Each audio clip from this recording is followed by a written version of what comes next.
PBS Kids opens worlds of possibilities for all children, thanks to PBS stations and viewers like you. Butterfly in the sky, I can go twice as high. Take a look, it's in a book, a reading rainbow. I can go anywhere. Friends to know and ways to grow. A reading rainbow. I can be anything. Take a look, it's in a book, a reading rainbow. Reading rainbow.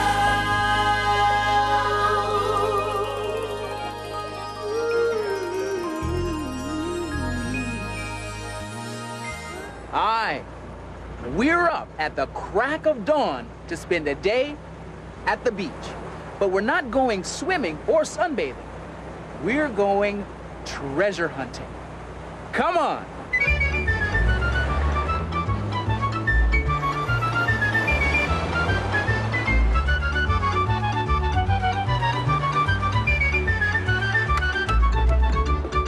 Welcome to Pirates Cove. You know, whoever named this place knew exactly what he was doing. Look at this. I found it in my attic, behind some loose bricks in the chimney. It's a treasure map, and it's signed by Dogtooth Louie. He was a famous pirate who looted ships off the coast here, and he left behind a treasure that's never been found. Ooh, and look at this. This must be the chest that contains Dogtooth Louie's treasure, and it's buried somewhere out here in the sand, just waiting for us to find it. One treasure hunter spent 20 years searching the ocean floor looking for a ship filled with gold. And the story of that incredible search is told in this book, Sunken Treasure.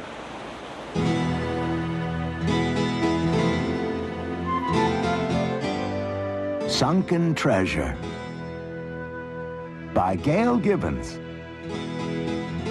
Read by Robert Morse.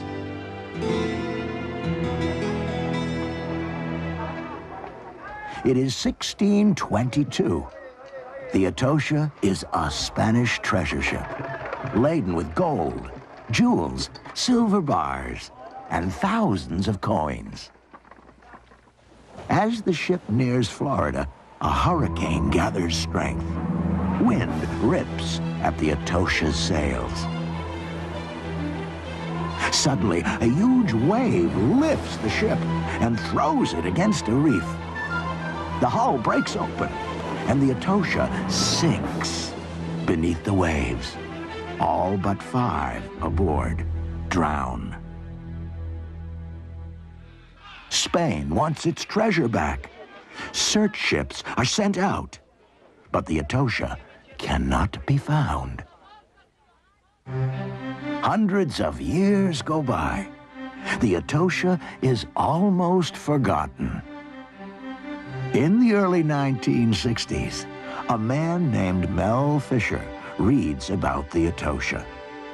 He decides to find the lost treasure ship.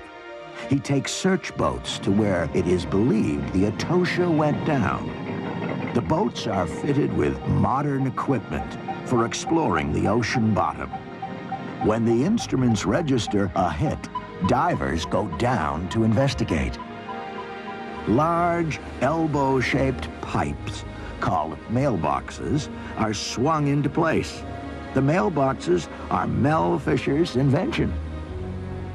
The whirling of the boat's propellers forces water through the mailboxes, blowing large holes in the sand. If anything is buried, it will be uncovered. But nothing from the Atocha is found. Mel Fisher asks an expert to look through Spanish shipping records from the 1600s. The expert discovers a new clue about where the team should look, and he finds a cargo list that tells what the Atocha was carrying. In 1971, a huge anchor, several muskets, and gold bars and chains are found. But there is no way to prove they are from the Atocha. 2 years later, 3 heavy silver bars are recovered. The bars, with their markings, match up with the Atocha's cargo list. Now they have proof. It takes 12 more years until the divers finally find the mother lode, the main treasure of the ship. Before the divers bring anything up, a marine archaeologist makes a record of the site. A grid of plastic pipes is laid down. The divers take pictures and make drawings square by square. Each square of the grid is numbered. That way, the exact position of each timber, coin, and artifact is recorded. Later, archaeologists and historians will use this information to learn about times past. Now the treasure can be brought up. Crew members lower baskets over the side to divers. The divers gently fan the sand with their hands and use an airlift to carefully suck the sand away. Each piece of treasure must be accounted for. One after another, baskets full of treasure are raised to the surface. In a building back on the mainland, workers determine the right way to preserve each artifact permanently. Some of the treasure will crumble if it is exposed to air. Soaking it in water preserves it temporarily. Silver coins are put into chemical baths to clean and restore them. In 1 or 2 days, they will look like new. The gold from the Atocha is already shiny. Gold never loses its luster. There were many pottery storage jars on board the Atocha. Amazingly, some are recovered whole. Others must be pieced together again. The treasure of the Nuestra Senora de Atocha is valued at hundreds of millions of dollars. A very wealthy treasure ship indeed. The wreck and its artifacts will be studied by historians and archaeologists for years to come. Their discoveries will enrich our knowledge of the past. And this will be the second treasure of the Atocha.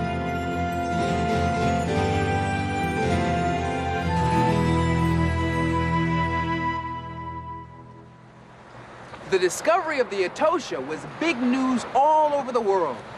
Television crews sailed to the site to observe the salvage operations.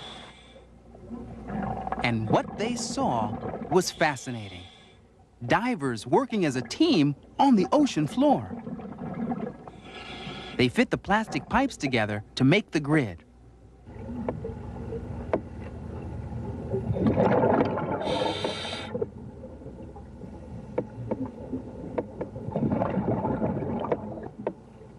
And everything is photographed so accurate records are kept.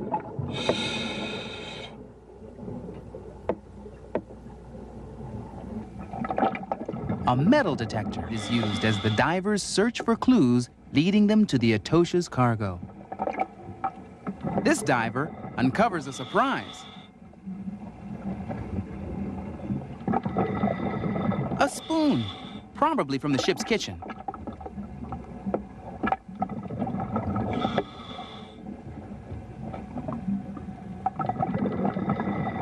And here's the other half.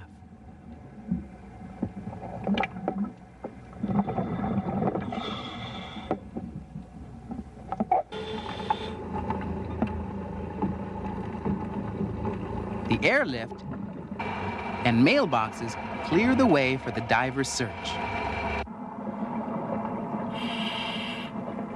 And here are the rewards. A 300-year-old clay jar in perfect condition.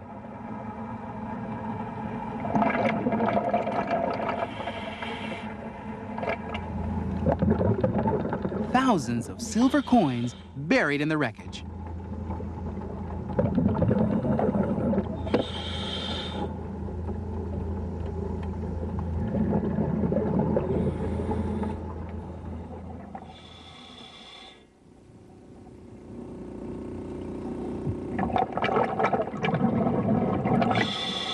And shining through the sand and cloudy water, gold from the Atocha's treasure chests.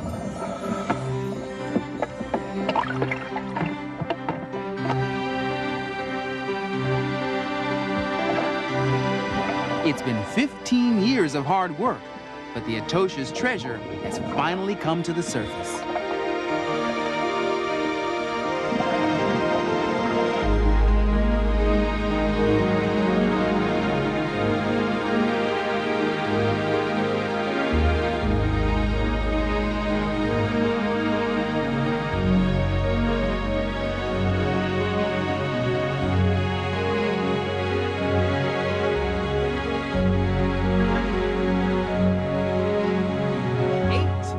Nine, 10. Well, so far so good. I think this rock here is the same as this one on this map, and all these funny dotted lines must be footsteps. So, as long as I keep walking in the right direction, I can't go wrong. 11, 12.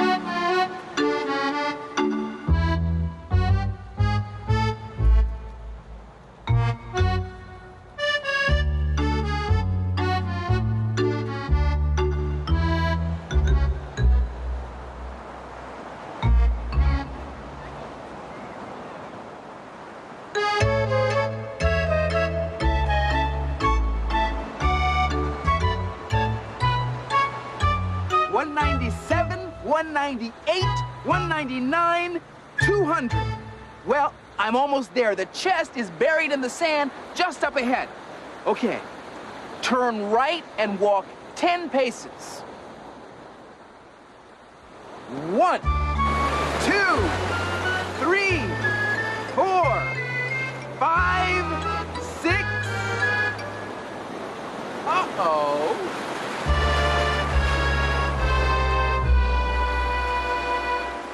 The beach must have changed a lot since Louis was here. I'm gonna need more than a map to find this treasure. Here's just what I need, my compass. A compass needle always points north, and that can help me find the right direction on my map. Compasses have helped people find their way for hundreds of years. And today, scientists use extraordinary new tools to help them find much more than a compass ever could. Like the most famous shipwreck in history, the Titanic. It is April 1912, and the biggest ship ever built, the Titanic, set sail from England across the Atlantic, packed with excited passengers. It's 2 nights later, and suddenly out of the gloom, the lookout spots a huge dark shape, an iceberg. The crew tries desperately to turn the ship, but it's too late. The iceberg grinds along the ship's side.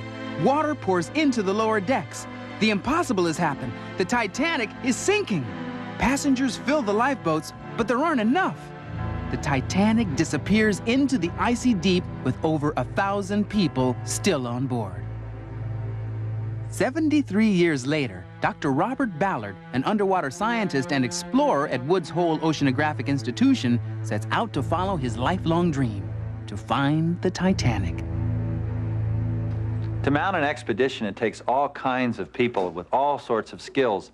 Men and women who can operate computers, who can run the ship, who can do a variety of different things.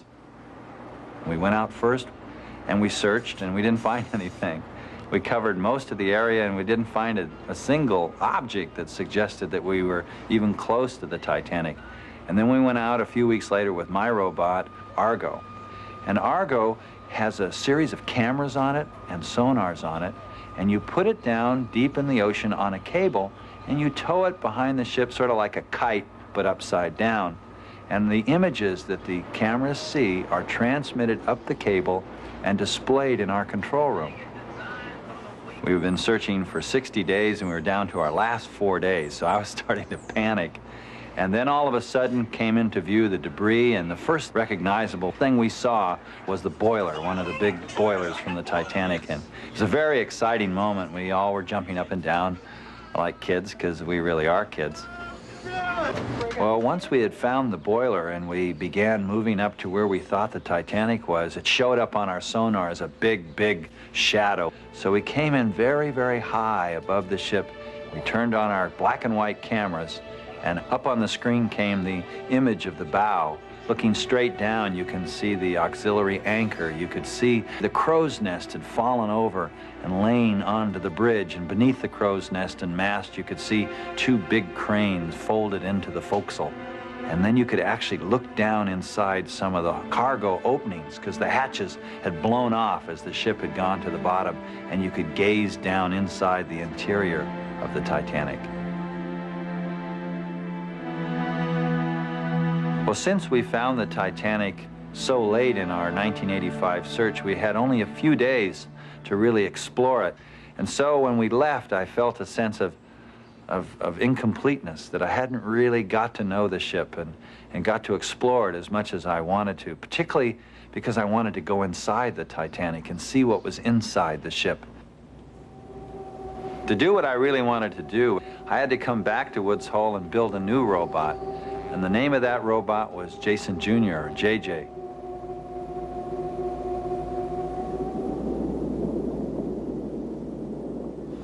We have a little submarine here at Woods Hole called Alvin that can carry 3 people deep within the sea. And we put JJ on the front of Alvin in a little garage. And then I was able to land the submarine on the deck of the Titanic, which was really an amazing thing. And then once the submarine was sitting quietly on the ship's surface, I could then send JJ deep inside the ship. And I went through a variety of different places. I went to the bridge, and I looked around the bridge. I went into the promenade and peeked into some of the windows with JJ. But then there was this one room we went into, and it was very dark, and hanging from the ceiling were like icicles, but they were made of rust, and we called them rustsicles. They're very fragile, and they're hanging from the roof. Suddenly, Jason bumped into one of the big rustsicles, and when you do that, the rustsicles are made up of very fragile material, and so it turns instantly into a cloud, a rusty cloud, and we couldn't see. We could bump into things, so we had to pull Jason back out until that rusticle cloud went away. And then all of a sudden, we saw off to our left, in the middle of the room, hanging from the ceiling, was one of Titanic's light fixtures, an incredible a glass chandelier light fixture hanging there, and then it was ornamented by a sea fan, like a feather in a hat, and it was really quite an amazing thing to see.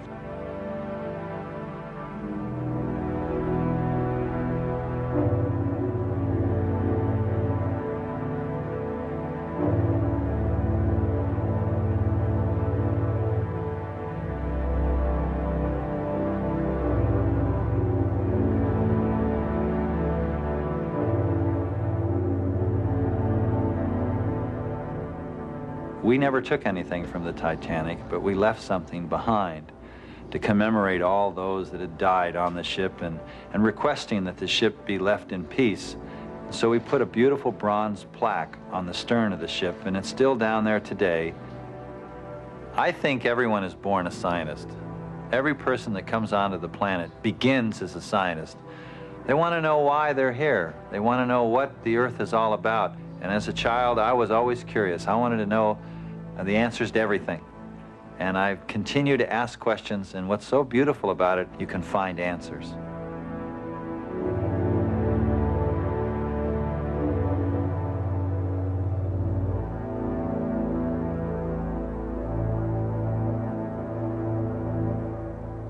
Now here's a gadget that's sure to find treasure. It's a metal detector. This machine works a bit like a magnet. When it passes near any object that's made of metal, even if it's buried in the sand, it beeps. Watch this. Quarter.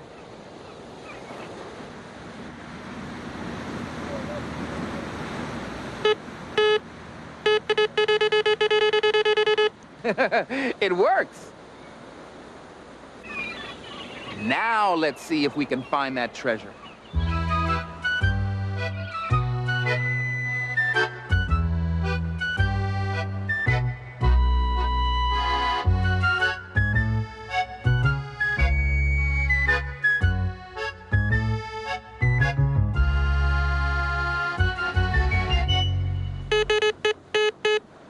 There's something down here.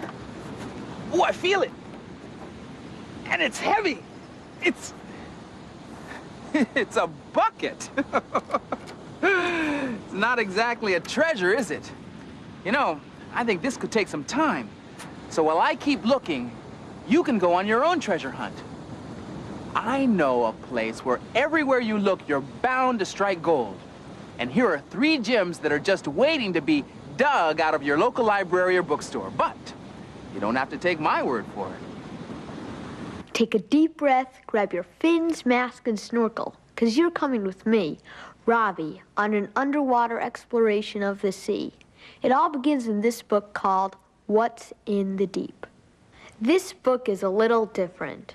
It tells the story, but at the same time gives you lots of facts. Nelson, Patricia, and Todd spend the day snorkeling. You can't imagine what they see. Fish, coral, sponges, anemones, and lots more. There's a whole new world under the ocean surface, and I had fun swimming along with the characters in this book. You will too, so find out what's in the deep. Imagine being in a submarine and sinking deeper, deeper, and deeper until you reach the bottom of the ocean. What do you think you'd see there? Find out in this book called A Day Underwater. It's a story about a submarine called Alvin traveling to the bottom of the ocean. 2 scientists and 1 pilot travel inside Alvin. They travel to the ocean floor and study animals, plants, and rocks. Alvin has robot arms that collect things from the sea. There are strange rocks and even stranger animals. I'm Annie Wong, and I really enjoyed my voyage under the sea with Alvin. I hope you will, too. Read A Day Underwater. Hi, I'm Jimmy Lucas, and I'm here to tell you about one of the greatest tragedies of all time. And you can read about it in this book, The Titanic, Lost and Found. The Titanic was a huge ship built a long time ago. People thought it was unsinkable, but they were wrong. One dark, cold night, the Titanic hit an iceberg and sank. Many people lost their lives. After this accident, people learned a lot about making ships safer. This book is full of interesting facts. To find out more, sail on down to your local library or bookstore and pick it up. My detector found lots of metal. But it didn't find any treasure. But I have one last way to find the treasure hidden on this beach. Come here, boy. Here you go. Good boy. This is Baskerville. He's a bloodhound, and bloodhounds are known for their incredible sense of smell. When a bloodhound puts its nose to work, it can follow a trail for miles, so Baskerville should have no trouble finding anything that's buried on this beach. Come on, Baskerville, you ready? Let's go do your stuff. Come on.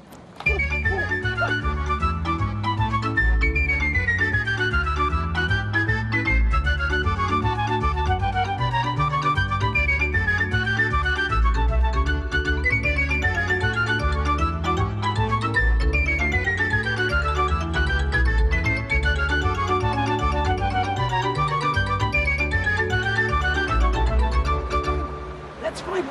Where is it? Where is it? Where do you think it is? Is that it? Is it here? I definitely think he's found something. Okay, good work, Baskerville. Okay, let's dig. Oh, look, there's something here. There is something here, and it looks like a chest. This is great. We're finally gonna get a chance to see the secret of Dogtooth Louie's treasure. Here it is. Boy. Ready? A bone? It's a bone! Yeah, Baskerville, I guess that's for you. I don't get it. Why would Dogtooth Louie bury a bone? Dogtooth Louie. Oh, no. Here it is. These aren't footprints. They're paw prints. Oh, boy. Well, I guess I now know why they called Louie Dogtooth. But you know, even though I didn't find my treasure, Baskerville sure did. Huh, boy? Yeah. And guess what? I did make one important discovery. If you use the right tools and you keep on looking, you never know what you might uncover. And who knows? Maybe next time, I will find the treasure of my dreams. Huh, Baskerville? Well, we'll see you next time. Is that a good bone, huh?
Today's Reading Rainbow books are Sunken Treasure by Gail Gibbons, published by Thomas Y. Kroll. What's in the Deep? An Underwater Adventure for Children by Elise and Morton Pector, published by Acropolis Books, Limited. A Day Underwater by Deborah Kovacs, published by Scholastic Incorporated. The Titanic, Lost and Found by Judy Donnelly, illustrated by Keith Kohler, published by Random House.